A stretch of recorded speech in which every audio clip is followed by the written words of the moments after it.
नमस्कार, मैं हूं अतुल सिंघल। स्वागत है आपका हमारे खास कार्यक्रम नमो इम्पैक्ट में। दोस्तों, कार्यक्रम नमो इम्पैक्ट में हम प्रधानमंत्री नरेंद्र मोदी और केंद्र सरकार की नीतियों पर चर्चा करते हैं और ये जानने की कोशिश करते हैं कि इन नीतियों का कितना लाभ लोगों को मिल रहा है या मिलने वाला है। आज इस कार्यक्रम में चर्चा करने के लिए हमारे साथ मौजूद हैं हरियाणा के मुख्यमंत्री श्री मनोहर लाल जी। हम उनसे जानेंगे कि उन्होंने केंद्र सरकार की नीतियों को लागू करने के लिए क्या प्रयास किए हैं और क्या सरकार की योजनाएं हैं। लेकिन उससे पहले हम आपको दिखाते हैं हरियाणा सरकार के कामकाज का ये रिपोर्ट कार्ड। हरियाणा में मनोहर लाल खट्टर के नेतृत्व वाली सरकार को 6 साल हो गए। इस दौरान खट्टर सरकार ने कई महत्वपूर्ण कार्य किए, जिनमें प्रशासन में पारदर्शिता और सरकारी नौकरियों में भ्रष्टाचार खत्म करना उल्लेखनीय है। लेकिन राज्य सरकार के सभी विभागों का कंप्यूटरीकरण करना मुख्यमंत्री श्री खट्टर की बड़ी उपलब्धि रही। मुख्यमंत्री ने तकनीक का बखूबी इस्तेमाल करते हुए 42 मंत्रालयों और विभागों के कामकाज को ऑनलाइन करवा दिया। नागरिकों को बेहतर सुविधाएं देने के लिए वेबसाइट और ऐप बनाई गई, जिनके माध्यम से योजनाओं का लाभ उनके असली हकदारों तक पहुंच रहा है। हरियाणा सरकार की प्रमुख ऑनलाइन योजनाओं में मुख्यमंत्री समृद्धि योजना, मेरा पानी मेरी विरासत, मेरी फसल मेरा ब्यौरा, ऑनलाइन हरियाणा राशन कार्ड सूची, अंत्योदय सरल पोर्टल, हर भावांतर भरपाई योजना और पोर्टल ऑनलाइन प्रमुख हैं। इसके अलावा गायों और पेड़ों की गणना करके उनके आंकड़ों के कंप्यूटरीकरण का काम भी तेजी से चल रहा है। दरअसल मुख्यमंत्री मनोहर लाल ऑनलाइन सेवाओं के माध्यम से बिचौलियों और दलालों की भूमिका को बिल्कुल खत्म करना चाहते हैं। इस प्रक्रिया से सरकार के पास आंकड़ों का एक बड़ा डाटाबेस भी तैयार हो जाएगा, जिससे योजनाएं बनाने और उनका क्रियान्वयन करने में आसानी रहेगी। तो आपने देखा कि किस तरीके से पिछले 6 साल में हरियाणा सरकार ने काम किया है और हम चर्चा करते हैं माननीय मुख्यमंत्री जी से। बहुत बहुत स्वागत है आपका कार्यक्रम नमो इम्पैक्ट में। धन्यवाद अतुल जी। सबसे पहले हम आपसे कोरोना की चर्चा करेंगे।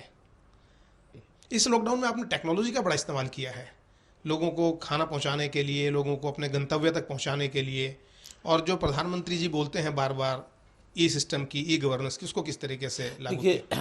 पहली बात तो यह कि इस विषय का कोरोना से बहुत ज़्यादा लेना देना इसलिए नहीं है कि हमने ई गवर्नेंस के बहुत से सिस्टम इससे पहले भी शुरू किए थे, और ख़ास करके ये जो वर्ष है 2020 का, इसमें हम दोबारा जब सत्ता में आए थे तो हमने घोषणा की थी कि ये वर्ष हमारा सुशासन संकल्प वर्ष रहेगा, और हमारा सुशासन संकल्प वर्ष चल रहा है।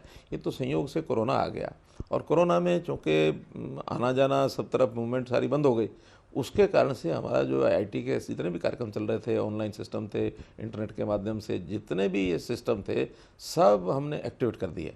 और उस एक्टिवेट करने के अंदर हमने किसान की जो फसल है उसको प्रोक्योरमेंट में सबसे बड़ा इसका लाभ हमको हुआ। हमने मेरी फसल मेरा ब्यौरा एक कार्यक्रम पिछले साल शुरू किया था, और वो हमको इस समय काम आया। हर एक किसान को अपने आप आके लाइन में लगने की जरूरत नहीं है। हम उसको कहते थे आज ये 50 किसान आएंगे, उनको SMS भेजते थे, वो आते थे, 2 घंटे में तुलवा करके वापस चले जाते थे। बाकायदा बारी से हर एक गांव की बारी, कौन किसान आएगा कौन नहीं, सब हमारे पास रिकॉर्ड था।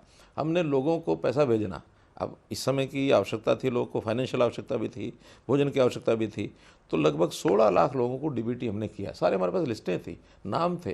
कुछ लोग ऐसे थे जिनके नाम हमारे पास नहीं आए थे। हमने ओपनली कहा कि किसी को लगता है कि आर्थिक आवश्यकता मुझे चाहिए, वो फार्म भरे। उन्होंने फार्म भरे। हमने लोकल कमेटीज नीचे बनाई हुई थी बूथ लेवल के ऊपर, उन लोकल कमेटीज़ को हमने सारे नाम पुश कर दिए जी इंटरनेट से। उन्होंने अपने आप घर घर जाके सर्वे किया, उनको लगा कि हाँ ये लोग ठीक कह रहे हैं कि उनको चाहिए आवश्यकता, वापस हमारे पास से फिल्टर होकर के आ गए, स्क्रीनिंग होकर के आ गई। हमने उनको उसी तरह तुरंत सहायता दे दी।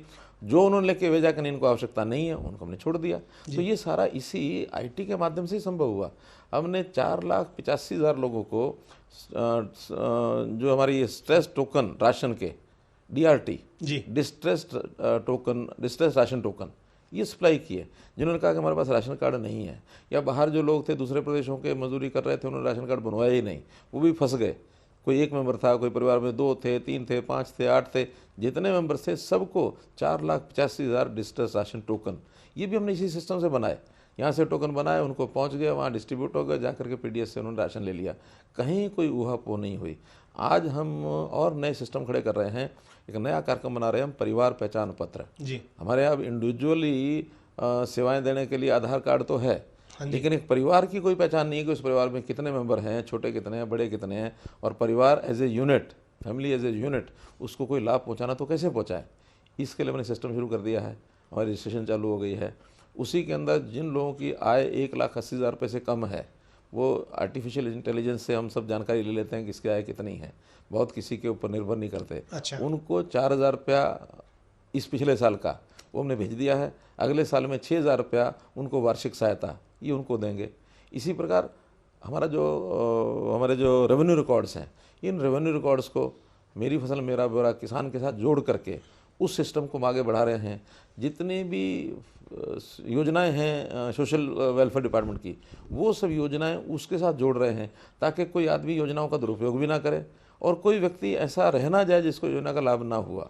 मतलब पारदर्शिता और जो है पूरा भ्रष्टाचार मुक्त प्रशासन, बिल्कुल भ्रष्टाचार खत्म होगा एकदम। सही मिलेगा ये योजना अगर लागू करते हैं तो। आपने जो बताई योजना कर रहे हैं, तो ये राशन कार्ड जैसा कुछ हो गया जी परिवार के लिए, एक परिवार के लिए जो बना रहे हैं ब्यौरा देने के लिए? राशन कार्ड भी है, आर्थिक सहायता भी है, और आखिर उस परिवार के अंदर क्या आवश्यकताएं हैं, कुल मिलाकर उसके कितने मेंबर हैं, कितनी उनकी इनकम है, सब सोर्सेज से मिला करके कितनी उनकी ज़मीन है, इससे आखिर उस परिवार की पता लगेगी स्थिति क्या है, आर्थिक स्थिति का पूरा आर्थिक सामाजिक सब स्थितियाँ। कल को हमको मानो मकानों की योजना बनानी है, हाउसिंग फॉर ऑल, ये हमने एक अलग से नया डिपार्टमेंट बना दिया। प्रधानमंत्री जी ने कहा कि 2022 तक सबको घर मिलने चाहिए। बिल्कुल। अब हमारे पास अगर रिकॉर्ड होगा कि किसके पास मकान है किसका नहीं है, आज हम सूचनाएं जो सूचियाँ बढ़ाना शुरू करते हैं सर्वे के माध्यम से, जिसके पास 4 मकान है वो भी कह देता है मेरे पास मकान नहीं है, वो मांगने लगता है, कोई किसी के नाम है, कोई किसी के नाम है, सब। अभी हम हर एक ज़मीन की डिजिटलाइजेशन करा रहे हैं, उसकी इंडेक्सिंग करा रहे हैं कि आखिर इतने मकान हमारे यहाँ हैं। आज मकान तो प्राय जितने परिवार है सबके हैं ही हैं। ज़्यादा ये है कि भाई किसी को ज़रूरत है 4 कमरों की और उसके बाद 2 कमरे हैं, या कुछ अपना नहीं है वो किराए पर है, एक व्यक्ति अपना मकान भी है, 10 मकान उसने किराए के भी बना रखे हैं, वो किराया दे करके रह रहे हैं। तो अल्टीमेटली मकान तो उतने हैं जितने परिवार हैं। कोई मकानों से बाहर आज झुग्गियों में हरियाणा में कोई नहीं बैठा है।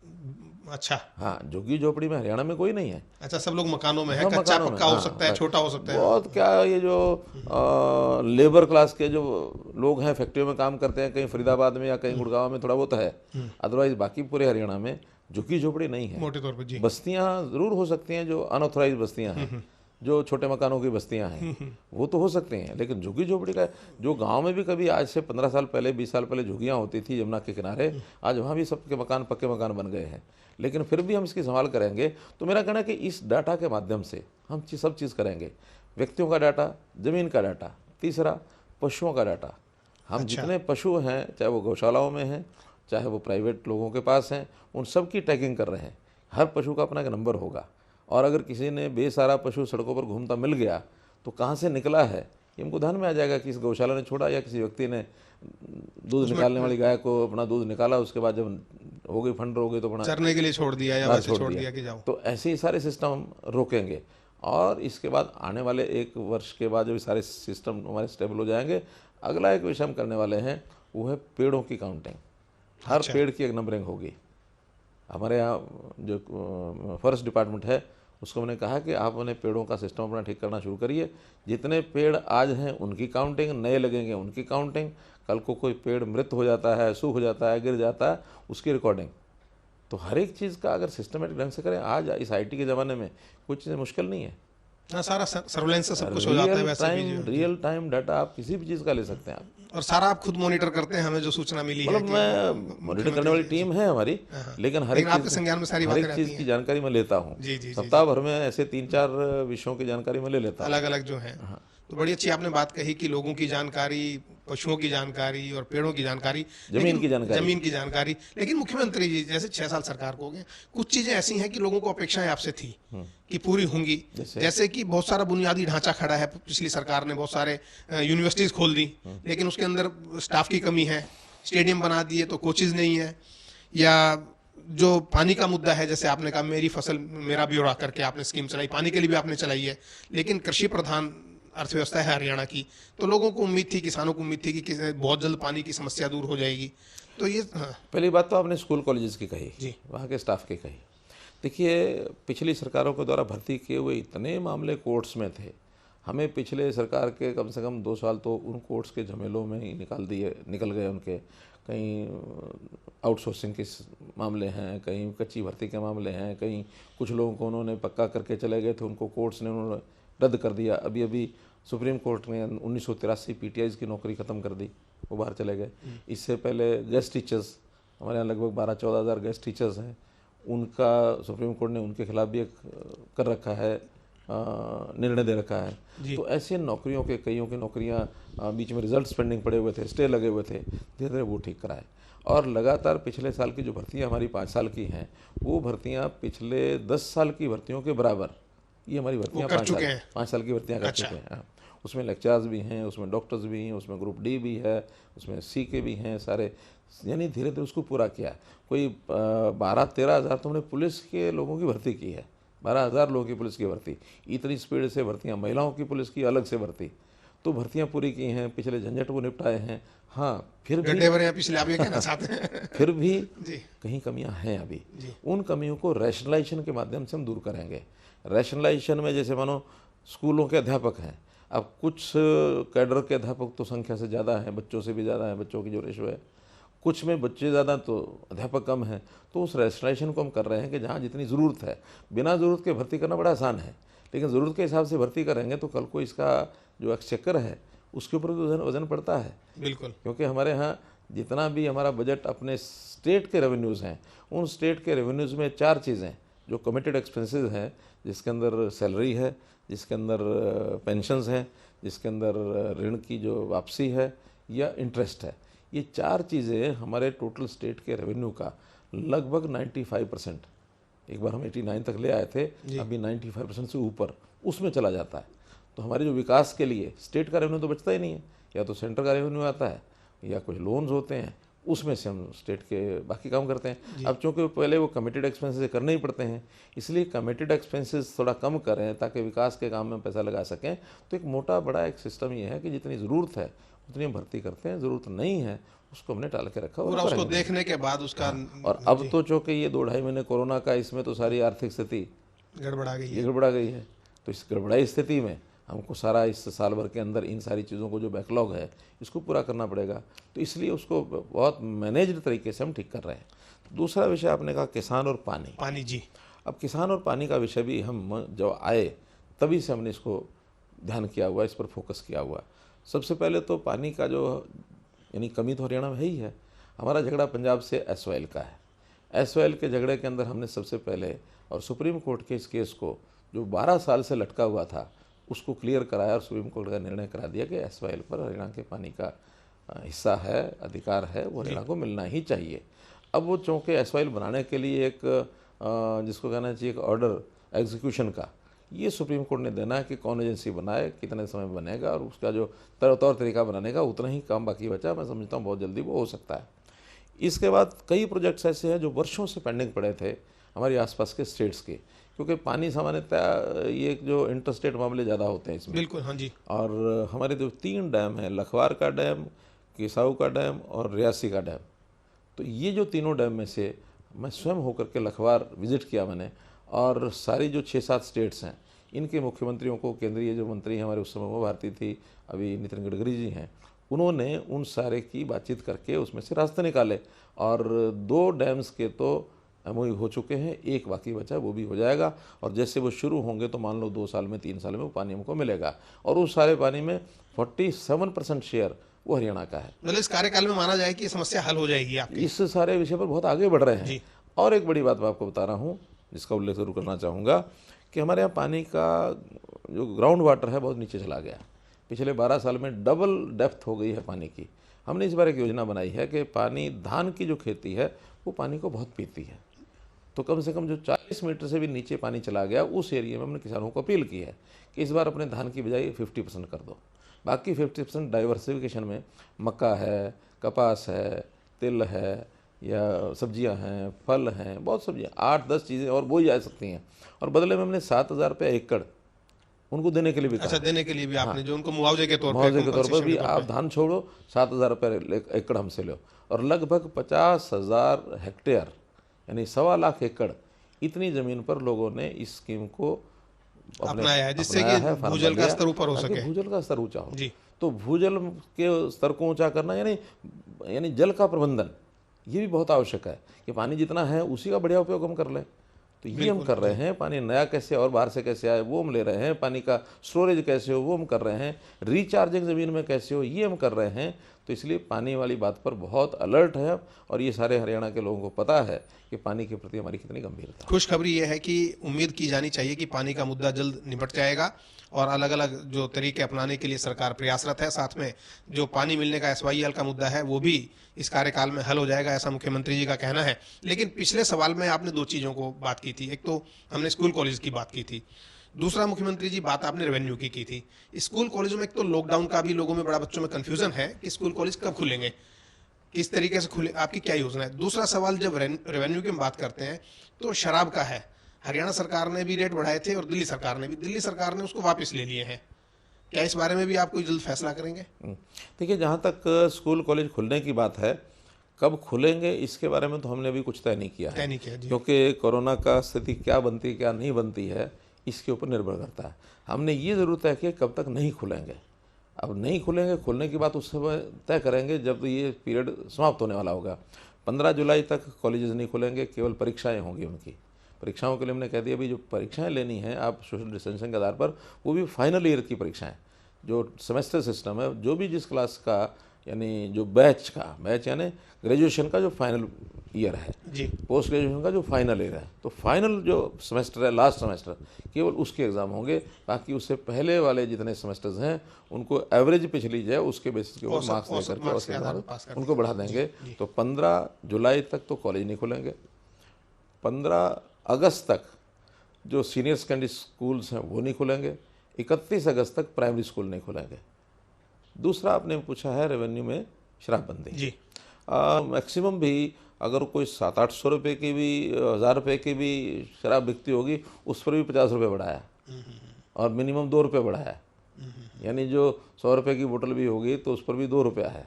बहुत नॉमिनल सा है। 2 रुपये से 50 रुपये वो एक रेंज है, उसमें अलग अलग हमको तो पता नहीं है कौन सी क्या होती है, क्या हमने कभी देखी तो कर होगी, लेकिन हमने कभी उसको नहीं समझा इस्तेमाल किया कि क्या। लेकिन चूँकि रेवेन्यू के विषय में वो सारी चीज़ें जानकारी हमको आती ही हैं कि हम इतना देना बढ़ाएंगे और लगभग हमको कोई 200-250 करोड़ रुपए का इसमें कुल मिला के लाभ होने वाला, इससे ज़्यादा नहीं होगा। मुख्यमंत्री जी, सवाल तो आपसे पूछने के लिए काफ़ी है, लेकिन एक थोड़ा सा राजनीतिक सवाल मैं पूछना चाहता हूँ। पिछली सरकार आपकी बिल्कुल पूर्ण बहुमत की सरकार थी। इस बार जो है लोगों का मूड नहीं भाप पाए, इतनी अच्छी योजनाएं शुरू करी, भ्रष्टाचार मुक्त प्रशासन दिया, क्या कारण रहा कि जो अब गठबंधन सरकार आपको चलानी पड़ रही है और उसके अंदर भी जैसे आपने कहा कि बहुत सारी मजबूरियां, दबाव भी रहते हैं, उनको कैसे झेलते हैं? देखिए, एक लोकतंत्र है। लोकतंत्र में पहली बात तो ये है कि जैसा इस बार का हमारा रिजल्ट है, ये हरियाणा बने हुए लगभग 54 साल हो गए हैं। तो इस 54 साल में जितने भी 12-13 चुनाव हुए हैं उसमें सबसे बढ़िया और श्रेष्ठ रिजल्ट रहा है। कैसे? आज तक कोई भी मुख्यमंत्री अपनी सरकार को रिपीट नहीं कर पाया सिवाय भूपेंद्र सिंह हुड्डा एक बार। और बीजेपी की तो खासतौर से कभी इंडिपेंडेंट सरकार रही भी नहीं। बीजेपी की पहली बार सरकार आई थी और फिर पहली बार के साथ ही दूसरी बार रिपीट हो गई। लेकिन भूपेंद्र सिंह हुड्डा ने भी अपने वोट खोए थे, संख्या तो कम हुई थी, उनकी भी संख्या 40 ही आई थी दूसरी बार। उनको भी पूर्ण बहुमत नहीं मिला था, हमारी भी 40 ही आई, पूर्ण बहुमत नहीं मिला। लेकिन वोट परसेंटेज उनका कम हुआ था, हमारा 3% बढ़ा। हमारा 35% था पिछली बार, इस बार 38% वोट बने। लेकिन सीटें घट गई। सीटें हमारी घट गई। वो कम्बिनेशंस में कई बार ऐसी थोड़ी थोड़े वोटों से सीटें घटती हैं। फिर थोड़ा इस बार मल्टीपल भी हुआ, क्योंकि इस बार सब जगह पर कांग्रेस बीजेपी तो थी, लेकिन साथ में इनेलो भी और आपका जेजेपी भी और छोटी पार्टियाँ, और तो ये मुकाबले के कारण से हमारे वोट परसेंटेज तो अच्छे आए, लेकिन सीटें हमारी वो इस कारण से घटी हैं, उसमें कोई दो नहीं। और घटी भी कितनी, 7 सीटें घटी। उन 7 सीटों में भी 5 सीटें ऐसी थी जहाँ हमारे अपने ही कार्यकर्ता यानी सामने लड़ गए और जीत करके आए। तो हमारे तो जो जीत करके आए वो सारे हमको सपोर्ट कर रहे हैं, उसमें वो सारे सपोर्ट कर रहे हैं। सांगवानी कर रहे हैं, हमारे नीलोखड़ी के विधायक कर रहे हैं, पुंडरी के विधायक कर रहे हैं, पृथला के विधायक वो कर रहे हैं, एक दौलताबाद, राकेश दौलताबाद हमारे बादशाहपुर, वो सपोर्ट कर रहे हैं। तो 5 लोग तो हमारे अपने ही थे जो टिकट मांग रहे थे। तो इसलिए लेकिन चूँकि मेजोरिटी एक अर्थमेटिक मेजोरिटी हमारी नहीं आई 46 की, तो इसलिए हमको इंडिपेंडेंट भी जेजेपी सब मिल करके कर रहे हैं। तो आज 57-58 लोगों का हमको सरकार का समर्थन है। मुख्यमंत्री जी, आखिरी आपसे सवाल यही कि प्रदेश की जनता को आप क्या अपील करेंगे, क्या आश्वासन देना चाहेंगे अगले कार्यकाल के लिए जो आपका बाकी बचा है, जो उनकी अपेक्षाएं हैं? देखिए, मैं इतनी बात कहना चाहूँगा कि हमारी आबादी लगभग आज 3.25 करोड़ है। जी। हम इस आबादी को भीड़ नहीं मानते हैं, हम इस आबादी को अपना परिवार मानते हैं। और जैसे परिवार में एक एक व्यक्ति की संभाल की जाती है, हम एक एक व्यक्ति, एक एक परिवार इसकी संभाल करेंगे। जो अभावग्रस्त हैं, जो पीड़ित हैं, उनकी पीड़ाओं को दूर करना, जो संपन्न हैं, जो एक लेवल से ऊपर उठ गए हैं, उनको प्रदेश के हित में क्या उनका उपयोग है ये भी याद कराना। अगर हर एक का अपना उपयोग भी है, उसकी सहायता करनी है, तो दूसरे से मेरी अपेक्षा ये भी है कि सहायता करने के लिए वो आगे आए, उसका सहयोग लेना। और समाज के अंदर बहुत ऐसे लोग भी हैं जो वॉलंटरी लेवल पर कुछ करना चाहते हैं। आप तो जानते हैं कि बहुत से संगठन ऐसे हैं जिन संगठनों में वॉलंटरी लेवल पर लोग काम करते हैं। ऐसे वॉलंटरी लेवल्स पर काम करने वाले लोगों को कभी सरकार के साथ किसी ने नहीं जोड़ा। हम इन सबको सरकार के साथ जोड़ेंगे। अच्छा। इनको अवसर देंगे। आज काम करने की इच्छा बहुत है, समय लोगों के पास बहुत है, साधन भी हैं, लेकिन उनको प्लेटफॉर्म नहीं मिलता कि हम कैसे समाज का काम कर सकें। इनको हम प्लेटफॉर्म देंगे, चाहे वो जो भी काम करने की योग्यता उनकी होगी वो काम उनको देंगे। तो ऐसे मल्टीपल एक एस्पेक्ट ये हमारा काम करने का रहेगा, जिसके अंदर सर्वे भवन्तु सुखिनः सर्वे सन्तु निरामया, इस प्रकार की भावना को लेकर के हम आगे बढ़ेंगे। बहुत बहुत धन्यवाद हमसे बात करने के लिए। सवाल बहुत सारे थे, लेकिन चर्चा में बहुत सारी बातें खुल के बताई मुख्यमंत्री जी ने। उन्होंने बेबाकी से स्वीकार किया कि कुछ कमियां अभी रह गई हैं, कुछ काम होने बाकी हैं, लेकिन उनको पूरा कर लिया जाएगा। सबसे बड़ी जो बात है वो ये कि सरकार मशीनरी की तरह काम नहीं करेगी, सरकार संवेदनशीलता के साथ काम करेगी, लोगों का सहयोग लेगी और लोगों का हर स्तर पर सहयोग करेगी। हमारी शुभकामनाएं मुख्यमंत्री जी के साथ हैं, इनकी सरकार के साथ हैं, और हम उम्मीद करेंगे कि इनसे फिर हमें वक्त मिलेगा तो आपके सवालों को हम दोबारा उठाएंगे, दोबारा पूछेंगे और आपके सवालों का हम जवाब पहुंचाने की कोशिश करेंगे। कार्यक्रम नमो इम्पैक्ट में आज इतना ही। अगले कार्यक्रम में आपसे फिर मिलेंगे, तब तक के लिए दीजिएगा इजाज़त। नमस्कार।